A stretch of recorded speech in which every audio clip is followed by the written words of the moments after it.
ધાનપુર તાલુકાના નીચવાસ રામપુરા પ્રાથમિક શાળાના શિક્ષણ જગત શરમજનક કરતો કિસ્સો જોવા મળ્યો।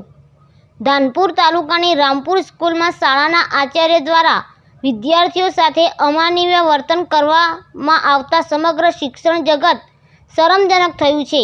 આ શાળામાં ભણવા માટે આવતા વિદ્યાર્થીઓ પાસે ભણતર છોડાવીને સફાઈનું કામ કરાવવામાં આવતું હોવાનો કિસ્સો પ્રકાશમાં આવ્યો છે। વિદ્યાર્થીઓના જણાવ્યા મુજબ સ્કૂલના આચાર્ય શાળા પરિસરના સફાઈ કામ માટે છોકરીઓ પર દબાણ કરતા હતા। ભણતર અને શિક્ષણ માટે શાળામાં આવતા આ બાળકીઓએ કોઈ શિક્ષક કે આચાર્યને શિકાયત કરતા ડરતી હતી, કારણ કે તેમની પર શારીરિક અને માનસિક દબાણ વધે તેવી ભીતિ હતી। હાલ આ ઘટના પ્રકાશમાં આવ્યા બાદ સ્થાનિક પેરેન્ટ્સ અને ગ્રામજનોમાં રોષ જોવા મળ્યો છે। શાળા મેનેજમેન્ટ સિસ્ટમ અને શિક્ષણ વિભાગની કામગીરી અંગે ગંભીર સવાલો ઊભા થયા છે।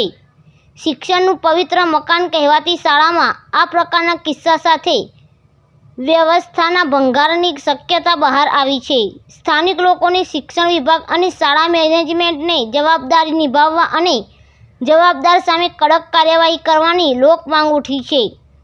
રિપોર્ટર શેખ અબ્દુલ રહેમાન, દેવગઢ બારિયા તાલુકો, જિલ્લો દાહોદ।